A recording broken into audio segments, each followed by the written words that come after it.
my hero. That's who I chase. Now, when I was 15 years old, I had a very important person in my life come to me and say, who's your hero? And I said, I don't know, I got to think about that. Give me a couple of weeks. I come back 2 weeks later. This person comes up and says, who's your hero? I said, I thought about it. You know who it is? I said, it's me in 10 years. So I turned 25 10 years later. That same person comes to me and goes, so are you a hero? And I was like, not even close. No. She said, why? I said, because my hero is me at 35. So you see, every day, every week, every month, and every year of my life, my hero is always 10 years away. I'm never going to be my hero. I'm not going to attain that. I know I'm not. And that's just fine with me because that keeps me with somebody to keep on chasing. I'm going to talk to you about some things I've learned in my journey. Most from experience, some of them I heard in passing. Many of them I'm still practicing, but all of them I do believe are true.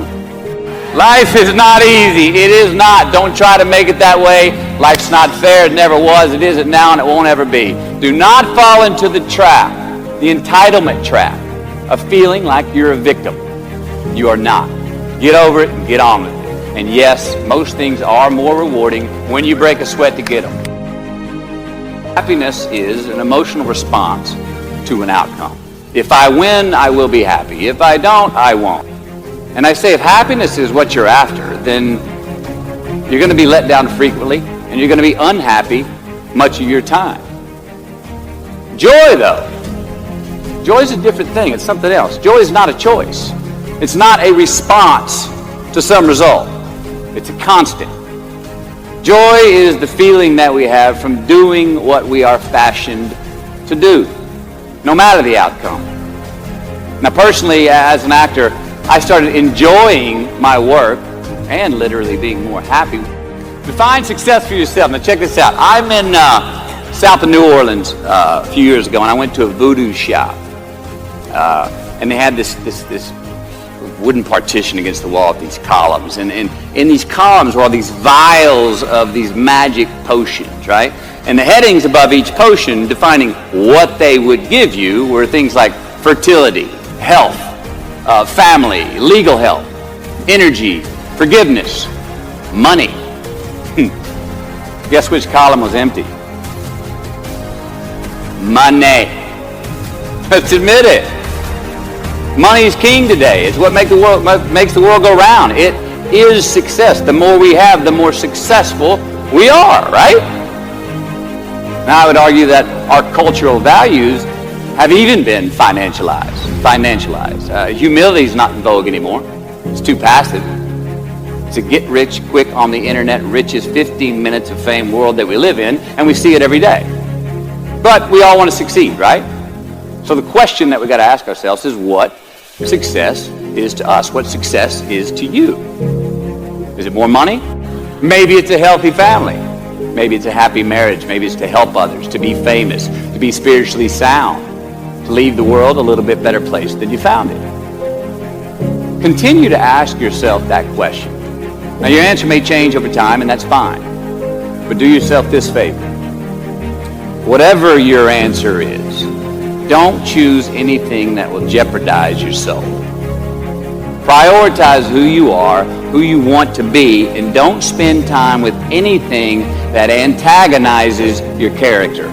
Don't drink the Kool-Aid, man. It tastes sweet, but you will get cavities tomorrow. All right? Life is not a popularity contest. Be brave, take the hill, but first answer that question, what's my hill? So first, we have to define success for ourselves. And then we have to put in the work to maintain it. Take that daily tally. Tend our garden. Keep the things that are important to us in good shape. Where you are not is as important as where you are. Defining ourselves by what we are not is the first step that leads us to really knowing who we are. You know that group of friends that you hang out with that they really might not bring out the best in you? You know, they gossip too much, or they're kind of shady. They really aren't going to be there for you in a pinch. Or how about that bar that we keep going to that we always seem to have the worst hangover from? Or that computer screen, right? That computer screen that keeps giving us an excuse not to get out of the house and engage with the world and get some real human interaction. Or how about that food that we keep eating? That stuff that tastes so good going down, it makes us feel like crap the next week. We feel lethargic and we keep putting on weight. Well, those people, those places, those things, stop giving them your time and energy. Just don't go there. I mean, put them down. And when you do this, when you do put them down, when you quit going there, when you quit giving them your time, you inadvertently find yourself spending more time and in more places that are healthy for you, that bring you more joy. Why? Because you just eliminated the who's, the where's, the what's, and the when's that were keeping you from your identity. Like, trust me, too many options, I promise you, too many options will make a tyrant of us all. All right, so get rid of the excess, the wasted time. Decrease your options. And if you do this, you will have accidentally, almost innocently, put in front of you what is important to you by process of elimination. Knowing who we are is hard. It's hard. So give yourself a break. Eliminate who you are not first, and you're going to find yourself where you need to be. Don't leave crumbs. And the beauty of delayed gratification. So what are crumbs? Well, the crumbs I'm talking about are the choices that we make that make us have to look over our shoulder in the future. You didn't pay that guy back the money that you owed him, and tonight you just saw him 3 rows behind you. Shit. You slept around on your spouse, and you just found out that tomorrow she and the lady you're having an affair with are going to be at the same PTA meeting. Shit again. You drank too much last night. You're too hungover to drive your son to his 8 a.m. Saturday morning baseball practice. These are the crumbs. They come in the form of regret, guilt, and remorse. You leave crumbs today, they will cause you more stress tomorrow, and they disallow you from creating a customized future in which you do not have to look over your shoulder. So let's flip the script.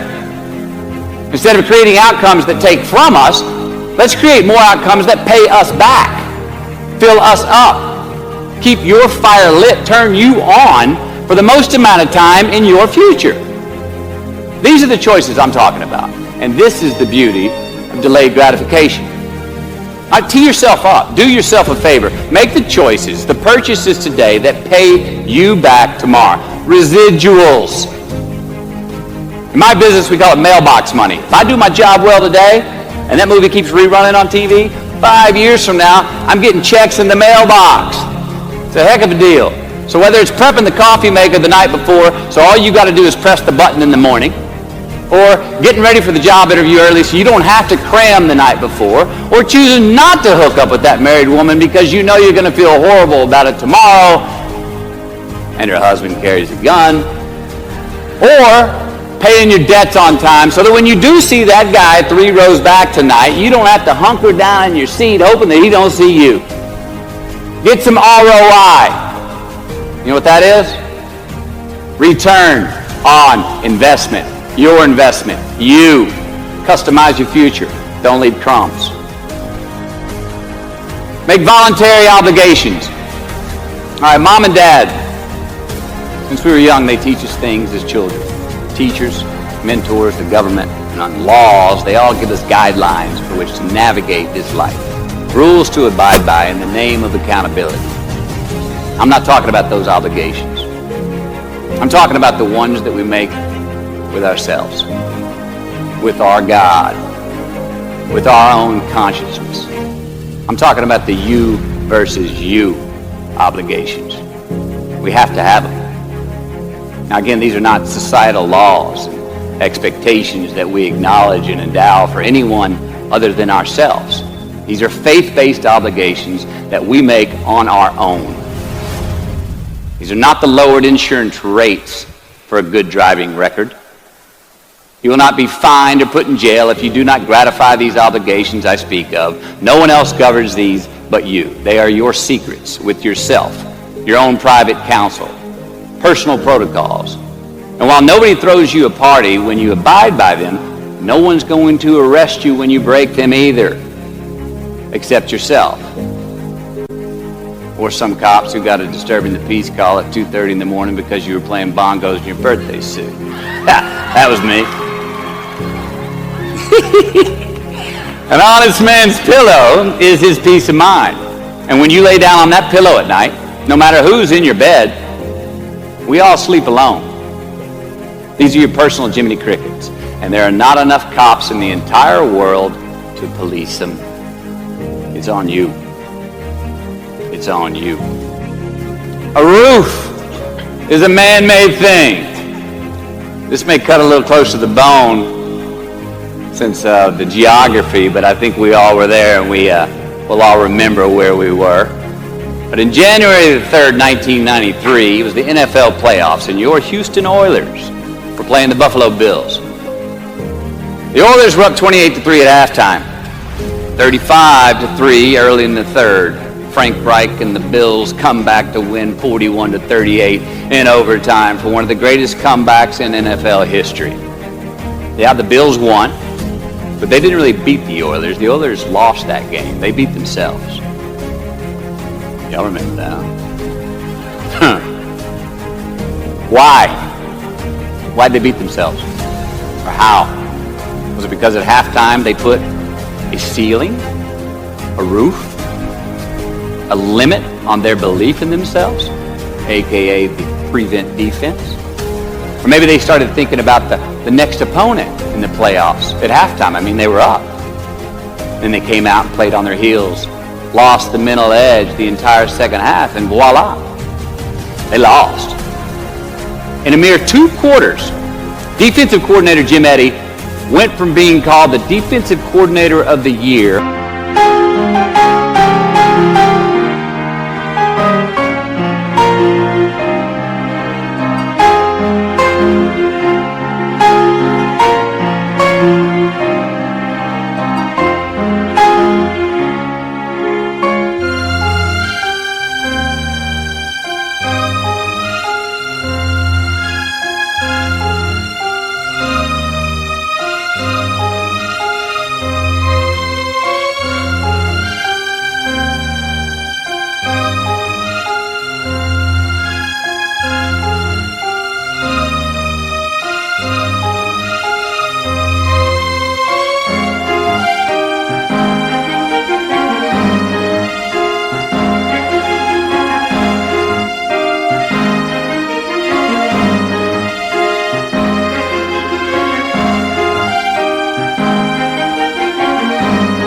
and the man first in line to be a head coach next year to a man without a job in the NFL. You ever choked? Nobody has ever choked? I have. You know what I'm talking about, fumbling at the goal line, stuck your foot in your mouth once you got to the microphone, had a brain freeze on the exam that you were totally prepared for, forgot the punchline to a joke in front of 4,000 graduating students at the University of Houston commencement. Or maybe you've had that feeling of, oh my God, life just cannot get any better than this moment. And ask yourself, do I deserve this? Now what happens when we get that feeling? Tense up. We have this sort of outer body experience where we are literally seeing ourselves in the third person. And we realize that the moment just got bigger than us. You ever felt that way? I have. And it's because we have created a fictitious ceiling, a roof, to our expectations of ourselves. A limit where we think it's all too good to be true. But it's not. And it's not our right to say or believe it is. We shouldn't create these restrictions on ourselves. A blue ribbon, a statue, a score, a great idea, the love of our life, a euphoric bliss. Who are we to think that we don't deserve or haven't earned these gifts when we get them? It's not our right. But if we stay in process, all right, within ourselves, in the joy of the doing, we will never choke at the finish line. Why? Because we aren't thinking of the finish line. Because we're not looking at the clock. We're not watching ourselves on the Jumbotron performing the very act that we're in the middle of. No, we're in process. The approach is the destination, and we are never finished. Bo Jackson What did he do? He used to run over the goal line, through the end zone, and up the tunnel. The greatest snipers and marksmen in the world, they don't aim at the target. They aim on the other side of the target. We do our best when our destinations are beyond the measurement, when our reach continually exceeds our grasp, and when we have immortal finish lines. And when we do this, the race is never over. The journey has no port. The adventure never ends because we are always on the way. So do this, and let somebody else come up and tap you on the shoulder and say, hey, you scored. Let them run up and tap you on the shoulder and say, man, you won. Let them come tell you, you can go home now. Let them say, I love you too. Let them say, thank you. Take the lid off the man-made roofs that we put above ourselves and always play like an underdog. Here we go. The late and great University of Texas football coach Darrell Royal. I don't know if y'all remember him. He won a national championship in '69. He won a couple of national championships. You know Darrell Royal? He was a friend of mine and a good friend of many people. Now, a lot of people looked up to this man. One of the people that looked up to him was a musician named Larry. Now, at this time in his life, Larry was in the prime of his country music career. He had #1 hits, and his life was rolling. And he had picked up a bad habit of snorting the white stuff somewhere along the line. And at one particular party, after a bathroom break, Larry went confidently up to his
and he started telling him a story.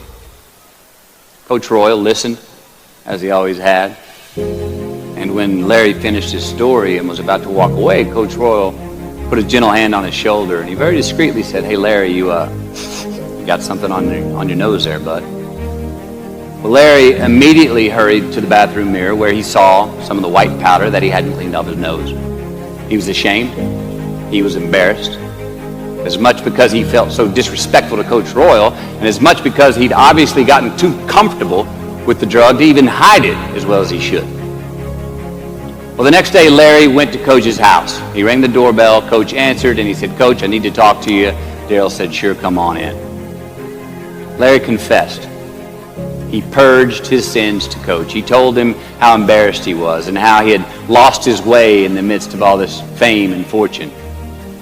And towards the end of an hour, Larry, who was in tears, he asked Coach, he said, Coach, what do you think I should do? And Coach, being a man of few words, just looked at him and calmly said, Larry, I have never had any trouble turning the page in the book of my life.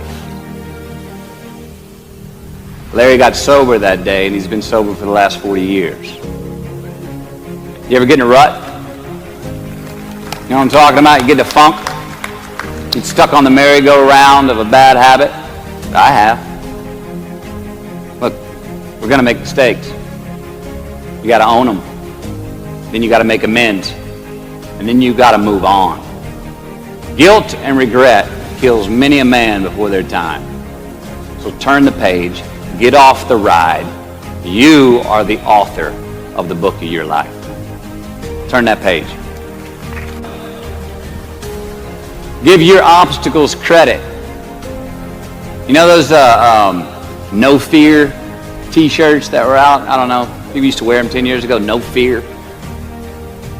You may remember those, or it's just me? I saw them everywhere. All right. I don't get them, and I never did. I mean, I try to scare myself at least once a day. I mean, I get butterflies every morning before I go to work. I was nervous before I got here to speak tonight. I think fear is a good thing.